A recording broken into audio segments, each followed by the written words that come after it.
রাত্রে বিলালকে পিটানো হয়, দিনের বেলা উত্তপ্ত গরম বালুর উপর দিয়ে বিলালকে টেনে হেসড়ে নেওয়া হয়।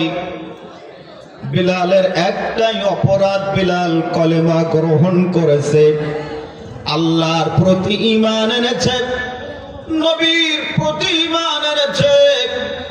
এই অপরাধের কারণে বিলালকে মরুভূমির বালুর উপর দিয়ে টেনে হেসড়ে নেওয়া হয়। বিলালকে বলা হয়, বেলাল তুমি যদি কলেমা ছেড়ে দাও আমরা তোমাকে ছেড়ে দেব, আমরা তোমাকে আজাদ করে দেব। বিলাল মার খেতে রাজি আছে, বিলাল যন্ত্রণা সহ্য করতে রাজি আছে, তবে ঈমান ছেড়ে দিতে রাজি নয়। আল্লাহু আকবার। হযরত বিলাল যখন কলেমা ছাড়ে না, বিলালকে মরুভূমির বালুর উপরে শোয়া, বিলালের বুকের উপরে যখন পাথর চাপা দেওয়া হয়, বিলালের জিহ্বাটা বের হয়ে যায়, বিলালের আওয়াজটা বন্ধ হয়ে যায়। বিলাল ওই সময় ফিস ফিস করে বলে, আহাদ আহাদ, আল্লাহু আকবার, আল্লাহু আহাদ, আল্লাহ এক, আল্লাহ এক অদ্বিতীয়। বিলাল ওই সময় এক আল্লাহর স্বীকৃতি দেয়, আল্লাহু আকবার বলে।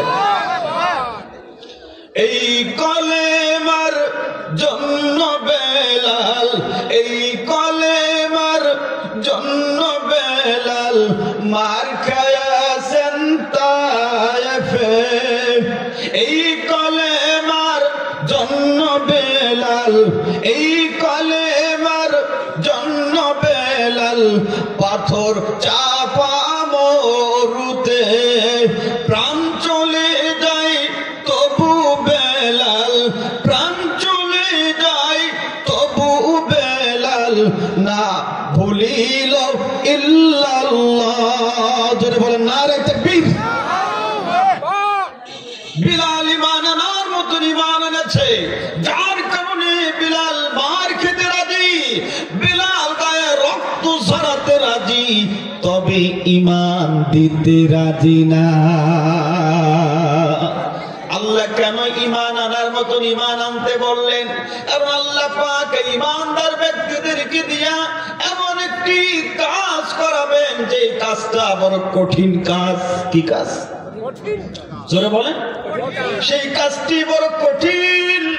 সেই কঠিন কাজটি কোনটি আল্লাহ পাক জানায় দেন, অতুজাহিদুনা ফি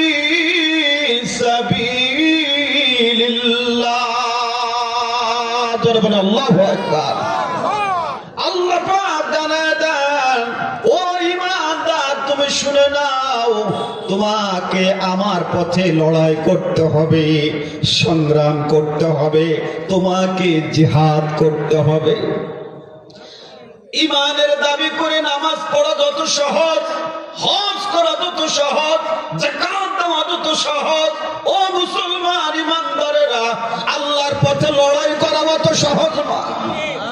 কথা বলে না কেন? আল্লাহর পথে লড়াই করা, আল্লাহর পথে সংগ্রাম করা, এটা বড় কঠিন কাজ। এই জন্য আল্লাহ পাক সলিড ঈমান আনতে বলে, নির্ভেজাল ঈমান আনতে বলে। কারণ 2 নাম্বার ঈমানওয়ালা, 2 নাম্বার ডুপ্লিকেট ঈমানওয়ালা বলে জিহাদের ময়দানে টিকে থাকা যাবে না। আজকে আমি আপনাদের সামনে যে বিষয় আলোচনা করতে চাই, বিষয়টির নাম হচ্ছে আল্লাহর পথে জিহাদ। কার পথে? জোরে বলে। আল্লাহর নবী বলেন, 2টা জিনিস আল্লাহ পাক বড় পছন্দ করেন, 2টা জিনিস আল্লাহ পাক বড় ভালোবাসেন। 1 নম্বর আইয়ুল আমালু আফদালু ক্বালাল ঈমানু বিল্লাহ। 1 নম্বর ঈমান আল্লাহর কাছে বড় পছন্দনীয়, ঈমান আল্লাহর কাছে বড় দামি। ও মুসলমান ঈমানদারেরা, 2 নম্বর ওয়াল জিহাদু ফি সাবিলিল্লাহ, আল্লাহর পথে জিহাদ করা এটাও আল্লাহ বড় পছন্দ করেন। সুবহানাল্লাহ। ঈমান আল্লাহর পছন্দ, আল্লাহর পথে সংগ্রাম করা, জিহাদ করা এটাও আল্লাহর পছন্দ। আরেকটা হাদিসের ভিতরে আসছে আল্লাহ পাক দুইটা জিনিস বড় পছন্দ করেন, একটা হলো বান্দার চোখের পানির ফোঁটা, আর একটা হলো জিহাদের ময়দানে রক্তের ফোঁটা। আল্লাহু আকবার। মুসলমান ইমানদারেরা, যে জিহাদ সম্পর্কে আমি আলোচনা করতে চাই, ওই জিহাদের ব্যাপারে আল্লাহ রাব্বুল আলামিন কুরআনুল কারীমের ভিতরে আমাদেরকে ওই জিহাদের ব্যাখ্যা, জিহাদের অর্থ আমাদেরকে জানিয়ে দিচ্ছেন। আল্লাহ পাক বলেন, ফালা তুতি'ল কাফিরিন ওয়াজাহিদহুম বিহি জিহাদান কাবীরা। আল্লাহ পাক জানায় দেন, অতএব তুমি কাফিরদের পেছনে পড়ো না, তুমি বরং এই কোরআন দিয়ে কাফিরদের বিরুদ্ধে বড় ধরনের জিহাদ করো। আল্লাহ পাক নবীকে জানায়া দিলেন কাফেরদের পিছনে থাকা যাবে না, বরং কাফেরের সঙ্গে লড়াই করতে হবে। আর লড়াই করার জন্য যে হাতিয়ার ব্যবহার করবে সেটার নাম হলো কোরআন। সেটার নাম কি? আরো ধরবেন, সেটার নাম কি? আমার আপনার নবী কোরআন দিয়ে কেমনে লড়াই করেছেন তার একটি দৃষ্টান্ত প্রমাণ আমি আপনাদের সামনে দিয়ে যাই। আমার আপনার নবীর যখন নবুয়তি, আবু জাহেল তখন রাষ্ট্রপতি। এই আবু জাহেল রাষ্ট্রের ভিতরে ঘোষণা করে দিল, এই মক্কাতে নতুন একজন পাগলের আগমন ঘটেছে, কেউ পাগলের কাছে যাবে না, কেউ পাগলের কথা শুনবে না। যদি পাগলের কাছে যাও, পাগলের ধারে যাও, তোমরা পাগল হয়ে যাবা। জনগণ চিন্তায় পড়ে গেল, লোকটা যদি পাগল হয় তাহলে কেন আমাদের রাষ্ট্রপ্রধান আবু জাহেলের মাথা খারাপ হবে? তাহলে এই পাগল কোন সাধারণ পাগল নয়।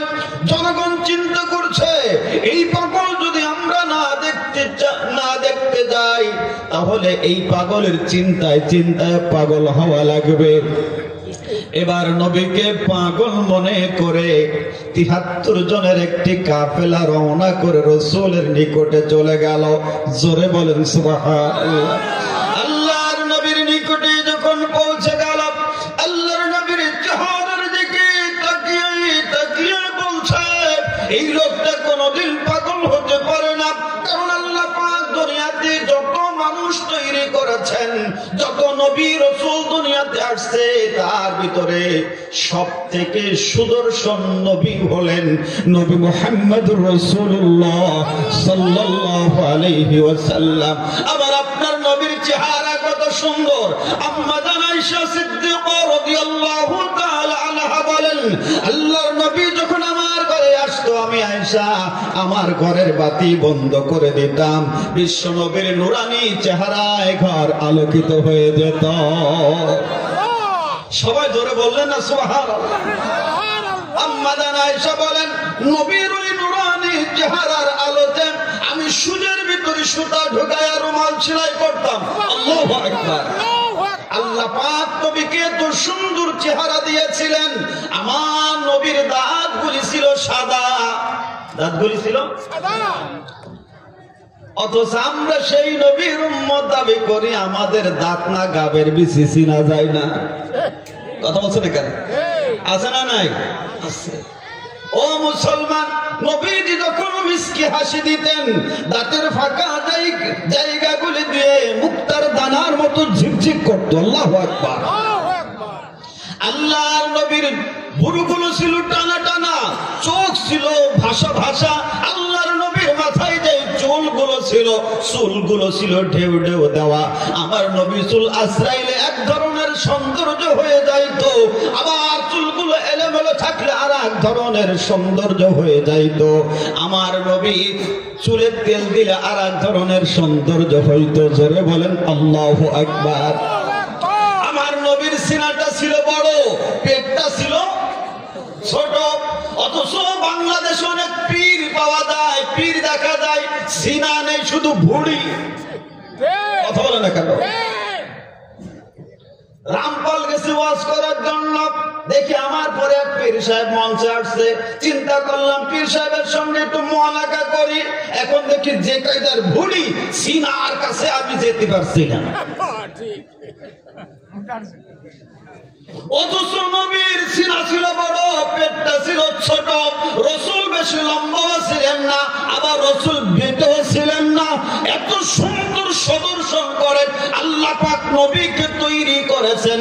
যারা নবীকে পাগল মনে করে দেখতে গিয়েছে, তারা বলছে এই লোকটা পাগল হতে পারে না, পাগল হতে পারে না। ওরে যেই লোকটাকে দেখতে এত সুন্দর, না জানি ওই লোকটার জবানের কথাগুলো কত সুন্দর। আল্লাহর নবী যখন তাদের সামনে কুরআনুল কারীম দিয়ে কথা বলতে শুরু করলেন, যারা নবীকে পাগল মনে করে দেখতে গিয়েছিল, তারা ইসলামের জন্য পাগল হয়ে গেল। তারা নবীর সামনে পড়ে দিল লা ইলাহা ইল্লাল্লাহ। মোহব্বতের সাথে বলেন লা ইলাহা ইল্লাল্লাহ, লা ইলাহা ইল্লাল্লাহ মুহাম্মাদুর রাসূলুল্লাহ সাল্লাল্লাহু আলাইহি ওয়াসাল্লাম। মুহাম্মদ নাম যতই জপি ততই মধুর লাগে, মুহাম্মদ নাম যতই জপি ততই মধুর লাগে।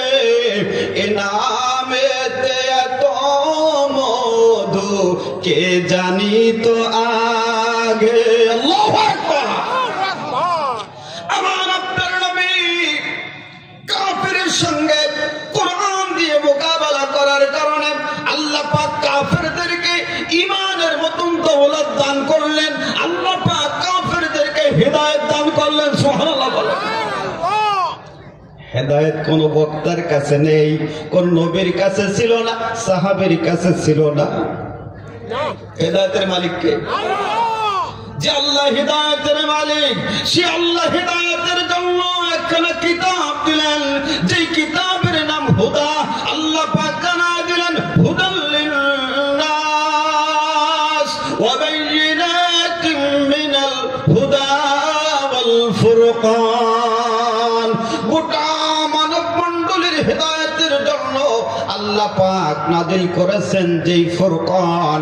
হিদায়াত যদি নিতে হয় সেই ফুরকানের কাছে, হুদার কাছে, কোরআনের কাছে আমাদের আসার দরকার আছে না নাই? এই জন্য বাংলাদেশের নন্দিত মুফাসসির আল্লামা সাঈদী রাহিমাহুল্লাহ তিনি যখন তাফসীর করতেন, তিনার বয়ানে অনেক হিন্দু কালেমা গ্রহণ করে মুসলমান হতো। এটা কি সাঈদীর কারণে হয়েছে না আল্লাহর কালামের কারণে? কথা বলে না কেন? আল্লাহর কালামের কারণে। মুসলমান ইমানদারেরা আল্লাহ নবীকে জানায় দিলেন কাফেরদের পেছনে পড়া যাবে না, বরং আমি যেই কিতাব দিয়েছি, আমি যেই কোরআন দিয়েছি, ওই কোরআন দিয়ে কাফেরের বিরুদ্ধে লড়াই করতে হবে। মুসলমান ইমানদারেরা আমাদের কাছে আল্লাহ সেই কিতাব রেখে দিয়েছেন, সেই কালাম রেখে দিয়েছেন। আমি আপনিও যখন কথা বলবো আল্লাহর কালাম দিয়ে কথা বলবো, কারণ আল্লাহ নবীকে বলেন ফাযাক্কির বিল কোরআন। ওবে আপনি যখন কথা বলবেন কোরআন দিয়ে কথা বলবেন, কারণ কোরআনের থেকে দামি কোনো কথা হতে পারে না। কথা বলেন না যে? হ্যাঁ। অথচ আমার সমাজে অনেক ওয়াজ হয়, বলে আমার দাদা হুজুর বলেছে, বাবা হুজুর বলেছে, অমুক মুরব্বী বলেছে। কি এর ওয়াজ শোনেন আপনারা? হ্যাঁ, কথা হবে আল্লাহ বলেছে, রাসূল বলেছে, যারা বলে ঠিক ঠিক না, তার মানে হলো আল্লাহ কোরআন, রাসূলের সুন্নাহ হাদিস। জিহাদ এক নাম্বার। জিহাদের অর্থ হলো দাওয়াত ইলাল্লাহ, আল্লাহর বান্দাদেরকে আল্লাহর দিকে ডাকা, আল্লাহর দিকে আহ্বান করা, এর অর্থ হলো জিহাদ। আর আহ্বান করবেন যেটা দিয়ে, তার নাম হলো কোরআন। তার নাম কি? কোরআন। 2 নাম্বার, শাহাদাতু আলান নাস, সত্যের পক্ষে সাক্ষী দেওয়া, এর অর্থ হলো জিহাদ। সত্যের পক্ষে সাক্ষী দেওয়া। আমাদের সমাজে সত্যের পক্ষে সাক্ষী দেওয়া মানুষ বেশি না মিথ্যার পক্ষে সাক্ষী দেওয়া মানুষ বেশি? যারা বলেন থানায় জিডি করেছেন, মামলা করেছেন, এরকমের কে কে আছেন একটু হাত তোলেন তো। জিডি করেছেন অথবা মামলা করেছেন, এরকমের 2-1 থাকলে একটু হাত তোলেন না ভাই। একজন পাইছে, আরো লোক আছে হাত তুলছে না, চিন্তা করছে না বলে এবার কোন বেকায়দায় পড়ি।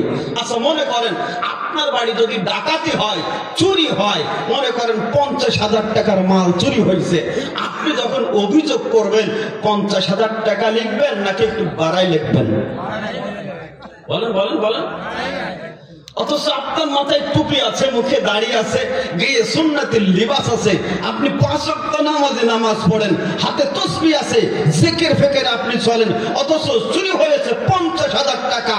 অথচ আপনি জিডি করার সময়, অভিযোগ করার সময় লেখছেন 5 লক্ষ টাকা। এটা কি আপনার জন্য হালাল না হারাম? বলেন বলেন। এটা কি সত্য না মিথ্যা? বলেন। ও মুসলমান ইমানদারেরা, নামাজ যেমন ফরজ, হজ যাকাত যেমন ফরজ, সত্য কথা বলাও ফরজ, সত্যের পক্ষে টিকে থাকাও ফরজ, ঠিক কিনা?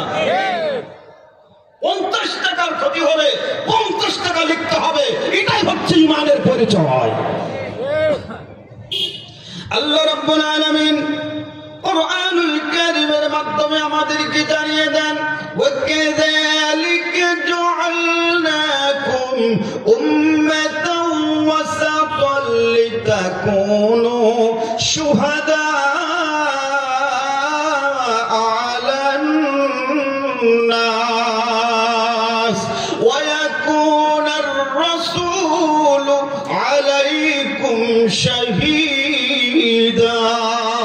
আল্লাহু আকবার। আল্লাহ বলেন, যেভাবে আমি তোমাকে হিদায়াত দিয়েছি সেভাবে আমি তোমাদেরকে মধ্যমপন্থী এক উম্মতে পরিণত করেছি, যেন তোমরা দুনিয়ার অন্য মানুষের উপর হিদায়াতের সাক্ষী হতে পারো। এমন ভাবে সাক্ষী হবে যেইভাবে সাক্ষী হলে আমার আপনার নবী আমার আপনার পক্ষে সাক্ষী দিতে পারে।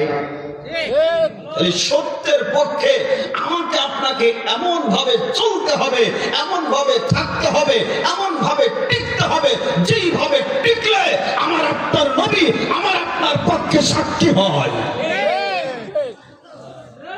দুনিয়ার মানুষ সত্যের পথ ছেড়ে দিয়ে মিথ্যার পথ আমরা এমন ভাবে আঁকড়ে ধরেছি যে একজন ভালো মানুষ যদি বিপদে পড়ে তাকে দেখার মানুষ পাওয়া যায় না।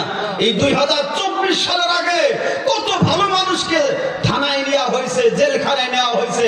ওরে আল্লাহ, একজন ভালো মানুষ যখন থানায় আনছে তার পিছনে কোনো লোক নাই, তাকে একটু মশার কই লাগাই দেবে, লোক পাওয়া যায় না, একটু নাস্তা লাগাই দেবে, লোক পাওয়া যায় না। অথচ চাউল চোর, মুরগি চোর, গম চোর, এই সমস্ত চোর যদি থানায় ধরে নিয়ে আসে, লোকের অভাব হয় না। কথা বলে না কেন?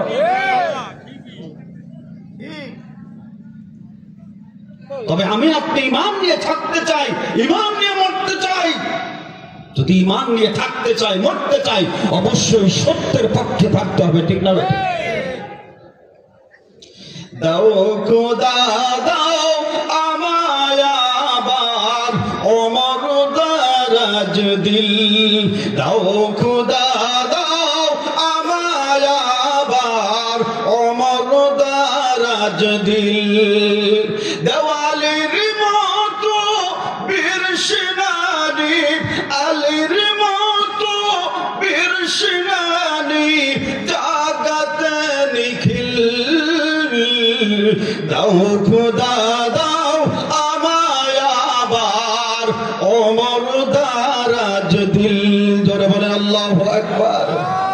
হামদা কি দাও ঘরে ঘরে, জীবন দিতে ওয়াকাতরে আমার কাবা ভাঙতে এলে আমার কাবা ভাঙতে এলে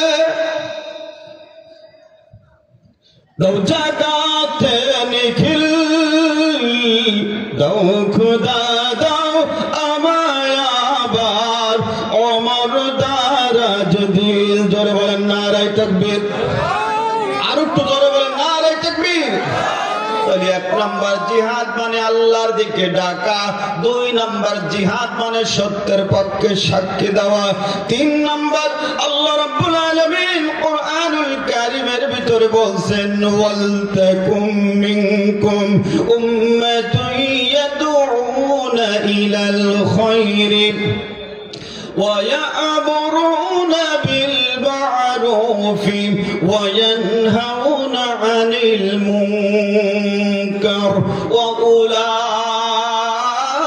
وأولئك هم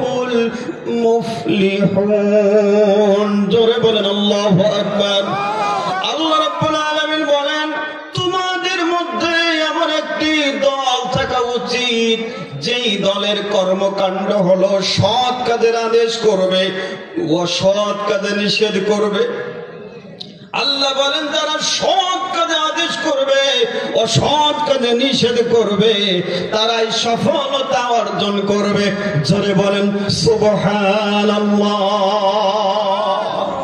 আল্লাহ বলছেন তিন নাম্বার হলো জিহাদের অর্থ সৎ কাজের আদেশ অসৎ কাজে বলেন বলেন নিষেধ তখন এই যে সৎ কাজের আদেশ আর অসৎ কাজের নিষেধ এর সাথে যদি আমি আপনি টিকে থাকতে পারি তাহলে আমার আপনার জীবনের সফলতা এনে দিবেন যিনি জোরে বলেন তিনি কে আল্লাহ আল্লাহ যেন বলছে তোমাদের ভিতরে কি থাকা দরকার দল থাকা দরকার জোরে বলেন কি থাকা দরকার আরো জোরে বলেন দল থাকা দরকার অথচ আমরা সমাজে অনেক মানুষ আছে আমাদের নিজেদের যার যেটা মনে চায় সেই দল করি সেই দলে ঢুকে যায় এরকমের মানুষ আমাদের সমাজে আছে না নাই এই সবার দল কি করা যাবে বলে না কেন হ্যাঁ দল করবেন কার কার দল করবেন কেন করবেন কেন আল্লাহ তো আপনাকে তৈরি করেছে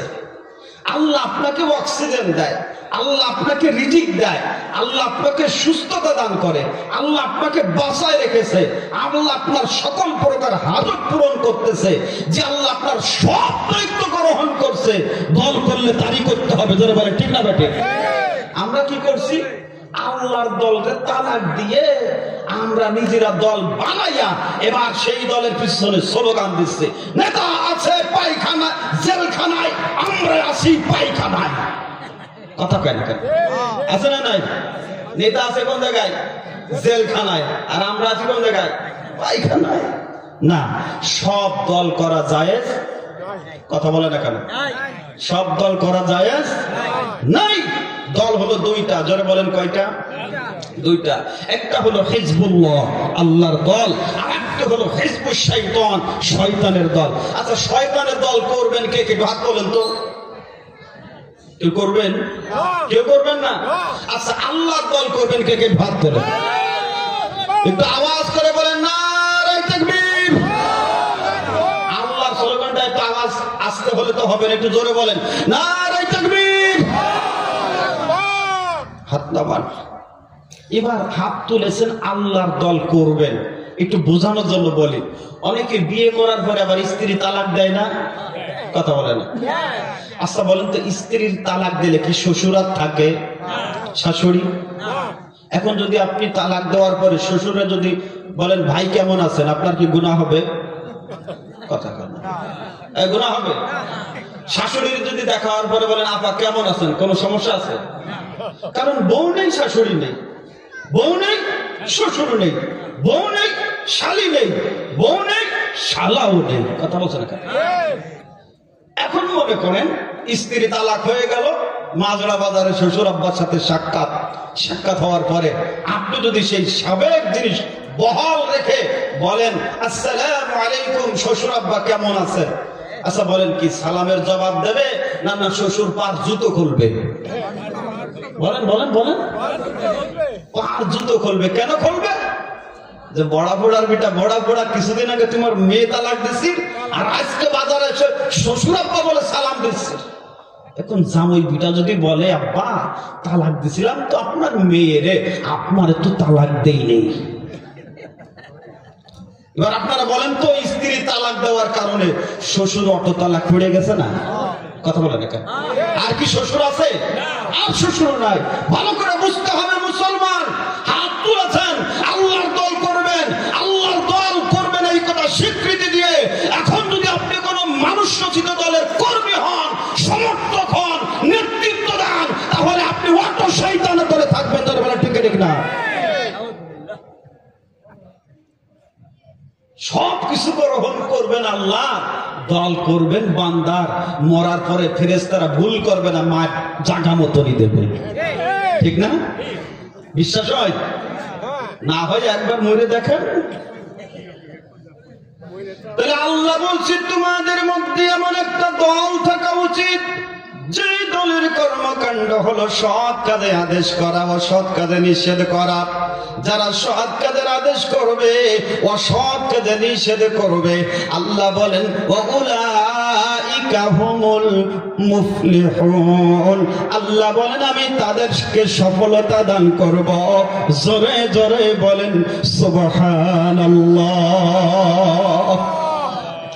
এবার আসেন চতুর্থ নম্বর, জিহাদের আরেকটি অর্থ আমি কোরআন দিয়ে আপনাদেরকে শোনাতে চাই। আল্লাহ রাব্বুল আলামিন কোরআনুল কারীমের ভিতরে বললেন ওয়া মিম্মান খালাকনা উম্মাতুন ইয়াহদুনা বিল হাক্কি ওয়া বিহি ইয়াদিলুন।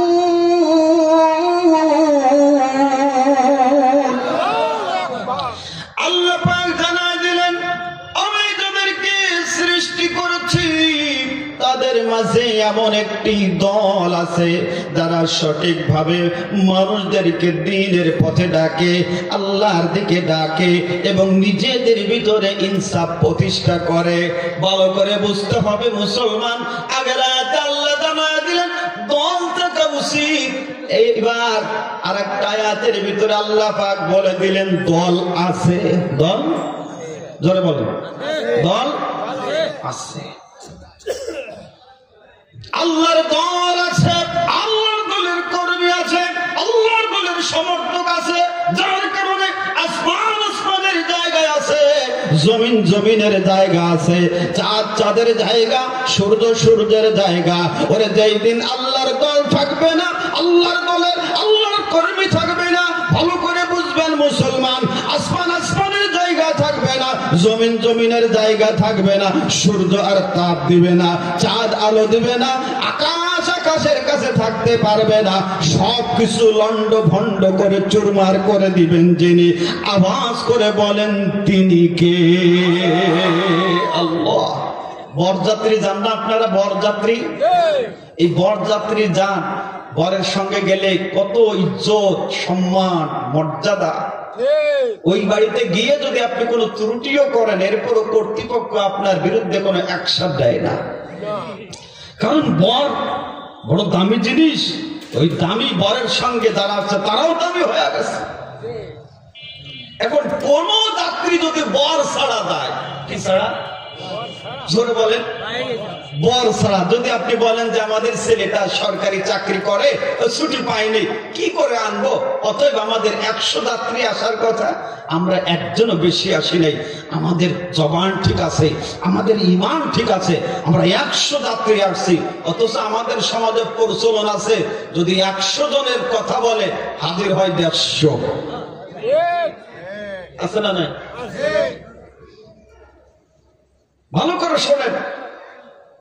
এখন যাত্রীরা গেটে দাঁড়ায় বলছে আপনারা গেটটা খুলে দেন, আমাদের জন্য যে আপ্যায়নের ব্যবস্থা করা হয়েছে এই খাবারগুলি আমাদের সামনে দেন, আমরা খেয়ে আপনাদের জন্য দোয়া করে বাড়ি চলে যাই।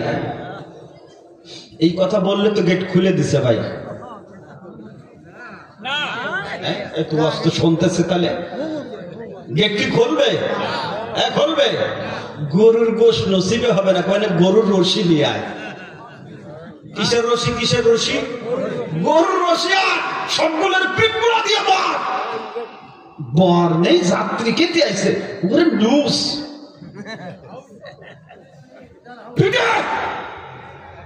খাবার প্রয়োজনে কুকুরে খাবে, মাছে খাবে, অন্য মানুষে খাবে, তবে ওদের নসিব হবে না। এই যে অপমান অপদস্থ হচ্ছে কিসের কারণে? বলেন বলেন বলেন বলেন, ভালো করে বুঝবেন মুসলমান। যারা এই জমিনের পীর মশাই, যারা আলেম উলামা, যারা ইসলামের পক্ষের লোক, যারা ঈমানওয়ালা, যারা আল্লাহওয়ালা, তারা হলো এই জমিনের বর। যারা বলেন ঠিক না? এই বরের কারণে মুস্তানি করো, আন্দাজ পাও না। এই বরের বিরুদ্ধে অনেকে কথা বলে, মন্তব্য করে, তাদেরকে নিয়ে বিভিন্ন ধরনের কটূক্তি করে। এরকমের কিছু বেঈমান আছে না নাই? জোরে বলেন আছে না নাই? আছে। আজকে যেখানে এসে কথা বলছি, মরহুম শাহ মোহাম্মদ জাকারিয়া রহিমাহুল্লাহ আপনাদের অতি আপনজন। আমি ছোট্ট সময় থেকে দেখেছি। আরে এক সময় তো এদেশে বক্তা তেমন ছিল না। এই সমাজে ওয়াজ করেছে মাত্র কয়েকজন লোক, ডুবরার পীর সাহেব, মাদরার পীর সাহেব, ফুরফুরার পীর সাহেব, এনারা এসে কিছু বয়ান করেছেন, ঠিক ঠিক না? এখন তো বক্তার অভাব নেই। আমি 2005 সালের থেকে বয়ান করি। আমি যদি 2005 সাল থেকে ইউটিউবে সাহায্যে বয়ান করতাম, তাহলে আজকে যারা ভাইরাল বক্তা, ওর থেকে আমার বয়ান অনেক আগে ভাইরাল হয়ে যেত। কিন্তু কি এইসব নিয়ে ভাবি না? এইসব নিয়ে কোনো ফেকের নাই। যাদের সঙ্গে বয়ান করেছি তারা যেরকমের সাদা মাটা, তাদের থেকে শিক্ষা নিয়েছি সাদা মাটা। কথা বলে না কেন? এই যে জাকারিয়া রহিমাহুল্লাহ, এখানে আমি ছোট্ট সময় এসে দেখেছি অনেক মানুষ হইতো, কিন্তু আজকের মাহফিলের দৃশ্য দেখে বড় আফসোস লাগছে। যদিও আল্লাহর ওলি তিনি কবরে চলে গেছেন, তাতে কি হয়েছে? কিন্তু তার প্রতিষ্ঠানের দিকে তো এলাকার মানুষের সুনজর রাখার দরকার ছিল, ঠিক না? আপনারা হুজুরের কাছে বায়াত ছিলেন কে কে? হাত তোলেন তো। বায়াত ছিলেন, মুরিদ ছিলেন কে কে? শাহ জাকারিয়া রহিমাহুল্লাহর কাছে কে আছেন? কে? কোন মুরব্বী নেই? আছেন? হাত তোলেন তো, কে গেছিলেন? আর নেই? দেখছেন? তাহলে কি হুজুর মারা গেছেন, তার মুরিদ কি সবই মারা গেছে? তাহলে বোঝা যায় এই জায়গার প্রতি তাদের দিলে কোনো আস্থা নাই। যদি আস্থা থাকতো তাহলে তারা খেয়াল করতো হুজুর একদিন থাকবেন না, চলেই যাবেন, তবে যে স্মৃতি তিনি এখানে রেখে গিয়েছেন সেই স্মৃতির দিকে আমাদের সকলের লক্ষ্য করা দরকার ছিল কি ছিল না? অবশ্যই ছিল। এই জন্য ভাইজান, আল্লাহর ওলির দরবার, এই আল্লাহর ওলির দরবারে আসবেন, আল্লাহর ওলির দরবারে সময় দিবেন। এখানে আসলে তো কেউ আপনাকে খারাপ কিছু শিখায় না। খারাপ কিছু শিখায়? জোরে বলেন। জিকির শিখাবে, কোরআন তিলাওয়াত শিখাবে, মাসলা মাসাইল শিখাবে, আপনাকে কিছু তালিম দিবে। এগুলি আপনাকে শিখতে হবে, এগুলি জানতে হবে, এগুলি মানতে হবে। আর এগুলি জানার এবং মানার জন্য বিভিন্ন মার্কাজে আমাকে আপনাকে দৌড়ায় যেতে হবে, ঠিক কি না? যে কথা বলতেছিলাম, 1 নাম্বার জিহাদ মানে আল্লাহর দিকে ডাকা, 2 নাম্বার জিহাদ মানে সত্যের পক্ষে সাক্ষী দেওয়া, 3 নাম্বার জিহাদ মানে সৎ কাজের আদেশ, অসৎ কাজের নিষেধ, 4 নাম্বার জিহাদ মানে ইসলামিক দল সমর্থন করা। কোন দল? জোরে বলেন, কোন দল? ইসলামিক দল সমর্থন করা। ইসলামিক দল নির্বাচন করেছেন কে? কথা বলেন। আল্লাহ করেছে। অনেক আশ্চর্য হয়ে যাচ্ছে, জীবন বেড়ে করেছি অমুকের দল, অমুকের বাপের দল, অমুকের স্বামীর দল, আর আজকে হুজুর বলতেছে কি? ও মুসলমান, দিলের থেকে সব বের করে দেন, সব বের করে দেন, সব। আল্লাহর দলের কর্মী হয়ে কবরে যান, নাজাত পাবেন, জান্নাত পাবেন। এবার আসুন 5 নম্বর।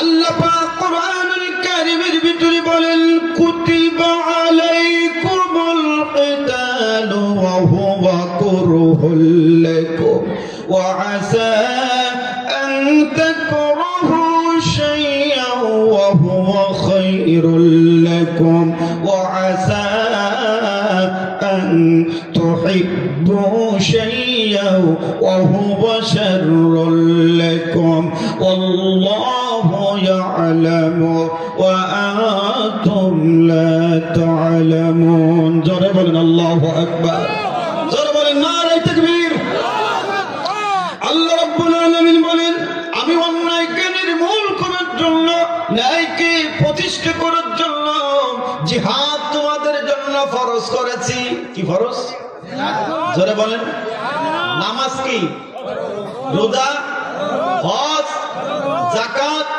পর্দা হালাল খাওয়া সত্য কথা বলা সত্যের পক্ষে টিকে থাকা আল্লাহ ওয়ালাদের পক্ষে থাকা সত্যবাদীদের পক্ষে থাকা এগুলি যেমন ফরজ জিহাদও অথচ দেখবেন আমাদের সমাজে ফজিলতের বয়ান করলে মুসল্লির মাথা ঠান্ডা থাকে আবার জিহাদের ওয়াজ করলে কই যে এই হুজুর আর আগামীতে আনা যাবে না জিহাদের আয়াত কি কোরআনের ভিতরে না বাহিরে বলেন বলেন আচ্ছা বলেন তো নাম কোরআনের ভিতরে নামাজের আয়াত বেশি না জিহাদের আয়াত বেশি হ্যাঁ যেই জিহাদের আয়াত বেশি সেই জিহাদের আয়াতের বয়ান করলে আপনি টুপি মাথায় দিয়ে সেই আলোচকের বিরোধিতা করেন আপনি মুসল্লি হয়ে ইমামের বিরোধিতা করেন আপনি মুরিদ হয়ে পীরের বিরোধিতা করেন আপনি তো মুনাফিক টাটকা মুনাফিক বলে টিকে দেন না এজন্য ভাই বক্তা চলে আসছে কথা শেষ করা যাবে না যতটুকু কথা আমি বলেছি আল্লাহর কোরআন দিয়ে বলেছি ঠিক কি না যতটুকু কথা বলেছি নবীর হাদিস দিয়ে বলেছি আসুন আমরা আল্লাহর প্রত্যেকটা হুকুম মানার চেষ্টা করি আল্লাহ রাব্বুল আলামিন আমাদের সবাইকে কোরআন সুন্নাহর উপরে এই জীবন পরিচালনা করার তৌফিক দান করেন সকলেই বলুন আমিন সকলে আমার জন্য দোয়া করবেন আমিও আপনাদের জন্য দোয়া করি ওয়া তৌফিক ইল্লা বিল্লাহ আসসালামু আলাইকুম ওয়া রাহমাতুল্লাহি ওয়া আলাইকুম আসসালাম ওয়া রাহমাতুল্লাহ এই মাহফিলটা প্রত্যেক বছর চালু থাকুক আপনারা চান কে কে চান ডান হাতটা দেখান তো ডান হাতটা দেখান একটা হাত দেখান একটা হাত দুইটা হাতের দরকার নেই আল্লাহ কবুল করুক এই দেখেন এই মাহফিলটা করার জন্য প্যান্ডেলের খরচ আছে তাবারুকের খরচ আছে মেহমানরা আসে সেখানে একটা খরচ আছে